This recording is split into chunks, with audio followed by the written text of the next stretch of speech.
Welcome to my YouTube channel. दोस्तों, आप सबका मेरे चैनल लिटरेचर एंड लाइफ के ऊपर स्वागत है। आज इस वीडियो में हम लोग डिस्कस करने जा रहे हैं सिस्टर निवेदिता द्वारा लिखे गए lesson the judgement seat of Vikramaditya का एग्ज़ामिनेशन पॉइंट से बहुत ही इम्पोर्टेंट क्वेश्चन। इससे पहले कि हम लोग अपना मेन टॉपिक स्टार्ट करें, थोड़ा सा हम लोग राइटर के बारे में जान लेते हैं। Sister Nivedita born Margaret Elizabeth Noble 28 October 1867 till 13 October 1911 ये उनकी बर्थ डेट है और उनकी डेथ डेट है। Was an Irish teacher, author, social activist, school founder and disciple of Swami Vivekananda. वो एक आयरिश टीचर थी, ऑथर भी थी, समाज सेवी भी थी और स्कूल निर्माता भी थी। और सबसे बड़ी बात ये थी कि वो स्वामी विवेकानंद की एक बहुत ही बड़ी अनुयायी थी। She spent her childhood and early youth in Ireland. अपना ज़िंदगी का पहला समय उसने आयरलैंड में ही गुजारा। From her father a college professor learn the ideal of service to mankind as the true service to God. उनके फादर भी एक कॉलेज में प्रोफेसर थे और जिनसे उन्होंने ये सीखा कि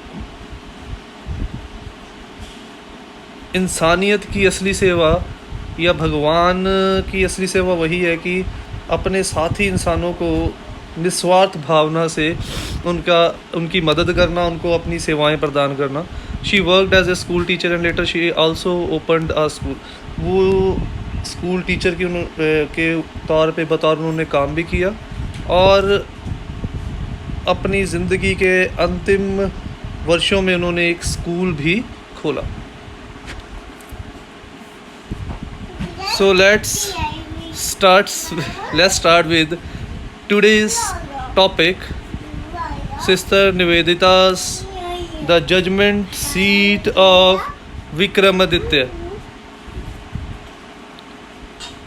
तो जो क्वेश्चन है जो बहुत ही इम्पोर्टेंट है, what reason does the king give for installing the judgment seat in his hall of audience? Why didn't any of stone angels allow him to sit on it? कि राजा ने जजमेंट सीट को अपने दरबार में क्यों लगाने की इच्छा की और जो स्टोन एंजल्स उस जजमेंट सीट के साथ थी उन्होंने राजा को उस स्टोन एंजल के ऊपर बैठने क्यों नहीं दिया।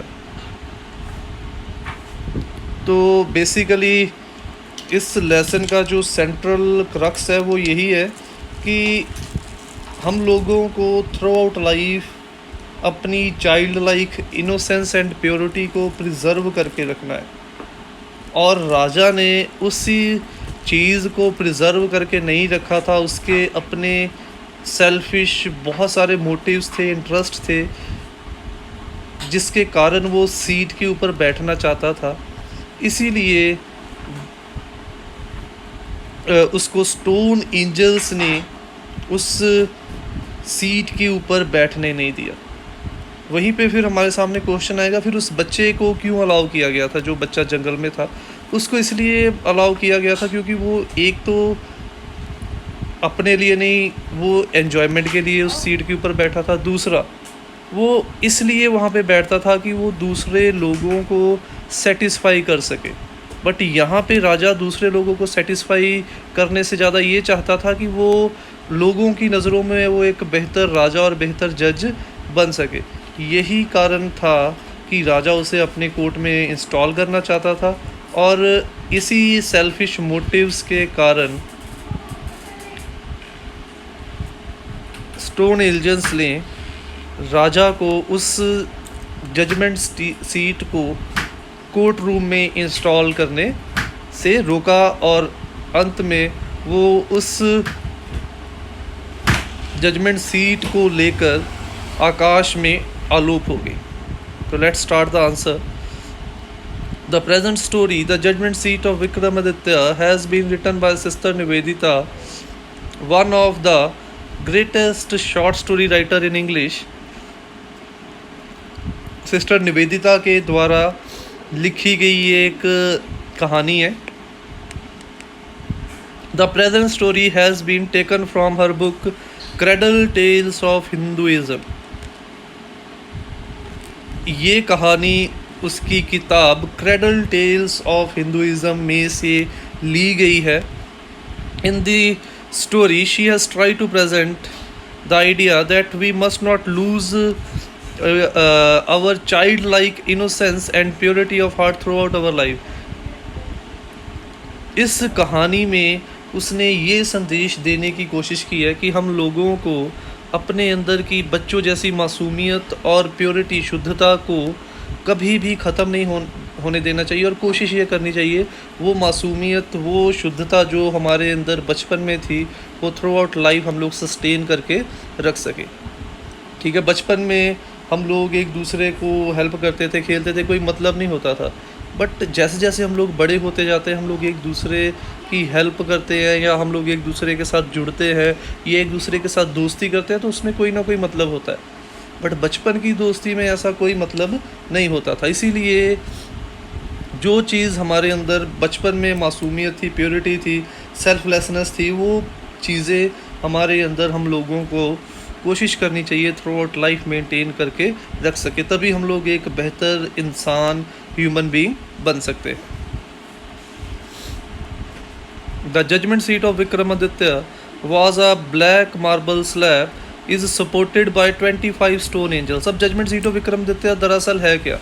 वो एक ब्लैक मार्बल की स्लैब है जिसको चारों कोनों को 25 स्टोन एंजल्स ने सपोर्ट करके पकड़ के रखा हुआ है. The king thought that bye sitting on it he can become a perfect जज. तो राजा ने ये सोचा कि विक्रमादित्य तो एक बहुत ही महान राजा थे और जज थे, जिन्होंने कभी भी अपनी ज़िंदगी में गलत डिसीज़न नहीं लिया, गलत इंसान को सज़ा नहीं दी.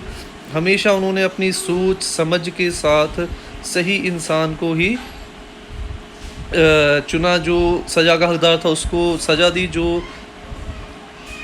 बेगुनाह था उसको कोई सज़ा नहीं दी.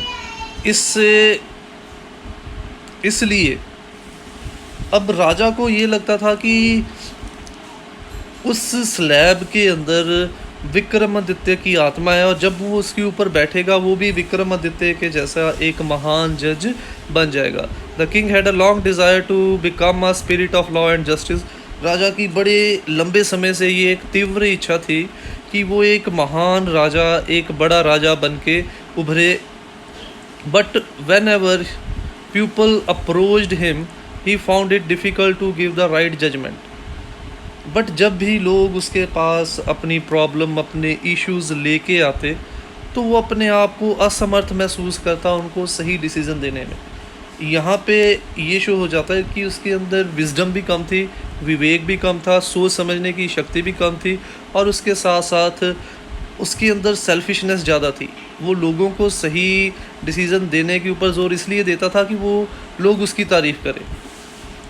इन्हीं सब वीकनेसेस के कारण वो कभी भी अपने आप को सही निर्णय लेने में समर्थ नहीं पाता था.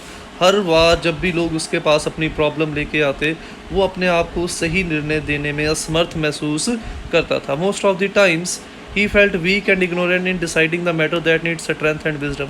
इसीलिए जब भी जिन चीज़ों के ऊपर ज़्यादा विवेक, ज़्यादा सोचने समझने की ज़रूरत होती थी, जिन इश्यूज़ को, उन इश्यूज़ को ये सही ढंग से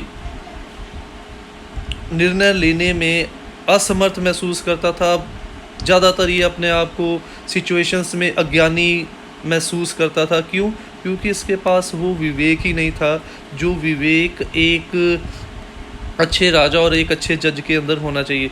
ये उन कमज़ोरियों से भरा हुआ था, जो कमज़ोरियां हमें अच्छा राजा, अच्छा जज, क्या वो हमें अच्छा इंसान भी बनने नहीं देती.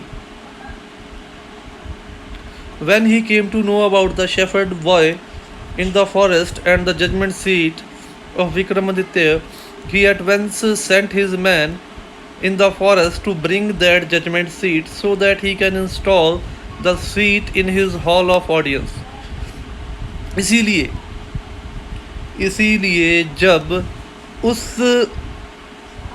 राजा को जंगल में उस चरवाहे लड़के और जजमेंट सीट ऑफ विक्रमादित्य के बारे में पता चला, जब उसे पता चला कि जंगल में एक लड़का है जो एक चरवाहा है जो कि एक पत्थर पे बैठता है और उस बैठकर बहुत ही अच्छे जज और अच्छे राजा की तरह लोगों की प्रॉब्लम्स को सल्यूशन देता है, लोगों के झगड़ों को सुलझाता है और एक अच्छे राजा के एक अच्छे जज की तरह अपने आप को साबित करता है।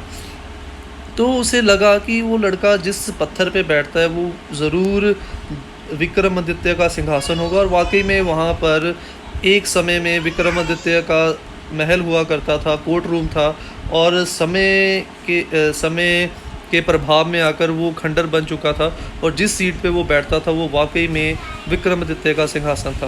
तो जब राजा को ये पता चला तो उसने एकदम से, यहाँ पे फिर से उसकी कमज़ोरी है, ठीक है, राजा ने एकदम से अपने आदमी भेजे ताकि वो उस जजमेंट सीट को वहाँ से उखाड़ के महल में लेके आ सके और वो उस जजमेंट सीट को अपने कोर्ट रूम में इंस्टॉल कर सके और वो उसके ऊपर बैठ के लोगों को सही निर्णय देने में अपने आप को समर्थ महसूस कर सके। He thought that by sitting on it he can become the spirit of law and justice। तो ये तो हम लोगों को पहले ही पता चल चुका था कि वो बहुत समय से spirit of law and justice बनना चाहता था। उसे लगा कि अगर वो उस सीट के ऊपर बैठ जाता है तो वो भी जो उसकी इच्छा थी spirit of law and justice बनने की विक्रमादित्य के जैसे, उसकी वो इच्छा भी पूरी हो जाएगी। He thought that spirit of Vikramaditya will help him to give the correct and just decision। यहाँ पर फिर से वो गलत हो गया। उसको ये लगा, उसने ये नहीं सोचा कि उसके अंदर वो अपनी कमज़ोरियों को दूर करे। उसे लगा कि उस पत्थर में विक्रमादित्य की आत्मा रहती है और जब वो उसके ऊपर बैठेगा तो वो आत्मा जैसे उस लड़के की हेल्प कर रही थी उसी प्रकार से वो आत्मा जो है विक्रमादित्य की इसकी भी हेल्प करेगी ताकि वो सही डिसीज़न दे सके, करेक्ट फैसले दे सके लोगों के झगड़ों के ऊपर। But as he was about to sit on the judgment seat, a stone angel stopped him and asked him whether he never desired to rule over the kingdoms of others and whether he is worthy to sit on the judgment seat of Vikramaditya। But जैसे ही वो installation के बाद उस seat के ऊपर बैठने वाला था, एक स्टोन एंजल 25 स्टोन एंजल में से जिन्होंने कि उस स्लैब को पकड़ा हुआ था वो ज़िंदा हो जाती है और बोलना शुरू कर देती है और राजा से पूछती है कि क्या उसके अंदर कभी ऐसी इच्छा नहीं हुई कि वो दूसरे राज्यों को जीत कर उनके ऊपर भी राज करे जो उसके नहीं हैं। फिर उसने क्वेश्चन पूछा कि क्या वो अपने आप को इस सीट के ऊपर बैठने के काबिल समझता है। The king knew that he always had such desire in him, so the stone angel stopped him and asked him to pray and fast for 3 days to purify his soul।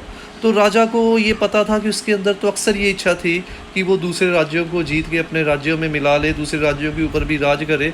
तो इसीलिए उसने स्टोन एंजल को जवाब दिया कि हाँ, उसके मन में ये लालच हमेशा रहा है।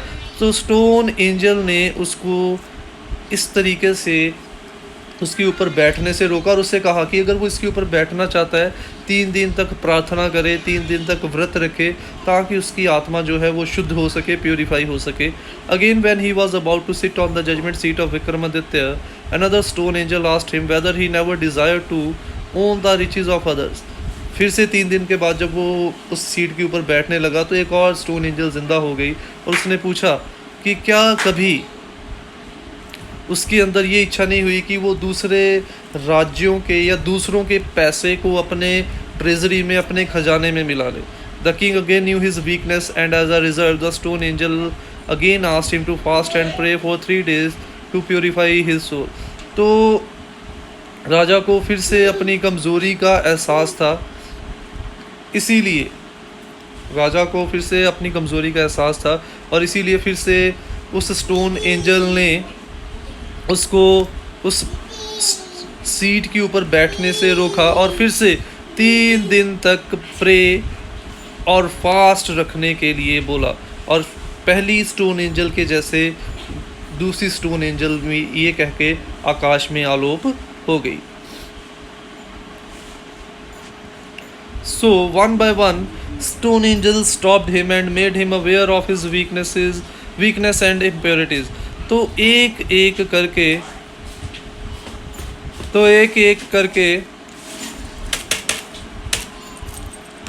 एक करके स्टोन एंजल्स ने राजा को रोका और उसकी कमज़ोरियों का और उसकी impurities का एहसास दिलाया। Similar process continued for 100 days and in the end only one stone angel was left supporting the marble days. ऐसी पूरी प्रोसेस 100 दिन तक चलती रही और अंत में अब केवल एक ही 25 में से केवल एक ही स्टोन एंजल रह गई थी उस मार्बल स्लैब को पकड़े हुए। तो हम लोग देख सकते हैं कि किस तरीके से एक एक करके उन स्टोन एंजल्स ने उसकी अलग अलग कमज़ोरियों को गिनाया और उसके अंदर इतनी कमज़ोरियाँ थी, इतनी इम्प्योरिटीज़ थी कि वहाँ पे अब केवल एक स्टोन एंजल सपोर्ट करती हुई रह गई थी। He was very sure that this time he would be allowed to sit on the judgement seat of Vikramaditya, but again the last stone angel asked him whether he possesses the purity of heart to sit on that seat. इस बार उसको पक्का था, क्योंकि अब तो एक ही stone angel थी, उससे पक्का विश्वास था कि अब उसको उस जजमेंट सीट ऑफ विक्रमादित्य के ऊपर बैठने की इजाज़त दे दी जाएगी। बट जैसे ही वो फिर से बैठने लगा तो आखिरी स्टोन एंजल ने फिर से उससे एक क्वेश्चन पूछा कि क्या उसके अंदर उस चरवाहे बच्चे के जैसे शुद्धता, आत्मा और दिल की शुद्धता मौजूद है। The king had no answer. तो राजा के पास फिर से कोई भी जवाब नहीं था। Finally the stone angel flew away into the sky with the judgement seat on his back. ये कहने के बाद जजमेंट सीट जो स्टोन एंजल सी जजमेंट सीट ऑफ विक्रमादित्य को अपनी पीठ के रखकर आकाश में आलोप हो गई। And in the end the king understood the fact for becoming a good and just जज he need not any seat of Vikramaditya, in fact he only needs to purify his heart and soul। तो last stone angel ने जाते जाते राजा को ज़िंदगी का रहस्य समझा दिया कि अच्छा राजा और अच्छा जज बनने के लिए किसी विक्रमादित्य की सीट की ज़रूरत नहीं है, बल्कि उसे अपने अंदर दिल और आत्मा की शुद्धता की ज़रूरत है, जो उसके अंदर मौजूद नहीं थी। उसके अंदर सेल्फलेसनेस मौजूद नहीं थी, सेल्फिशनेस मौजूद थी, इसीलिए वो सीट के ऊपर बैठने के काबिल नहीं था और इसीलिए वो एक अच्छा जज भी नहीं बन पा रहा था और ना ही एक अच्छा राजा बन पा रहा था। To conclude, we can say that the king wanted to install the judgment seat of Vikramaditya in his hall of audience to become the spirit of law and justice। तो पहला क्वेश्चन क्या था कि राजा उस जजमेंट सीट को अपने court room में क्यों इंस्टॉल करना चाहता था। वो इसलिए इंस्टॉल करना चाहता था ताकि वो विक्रमादित्य के जैसे एक महान राजा और एक महान जज बन सके। But he was not allowed to sit on it because he has no purity of heart and soul like that shepherd boy. और स्टोन एंजल ने उसे उस सीट के ऊपर बैठने की इजाज़त इसलिए नहीं दी क्योंकि उसके अंदर उस चरवाहे लड़के के जैसे आत्मा और दिल की शुद्धता मौजूद नहीं थी।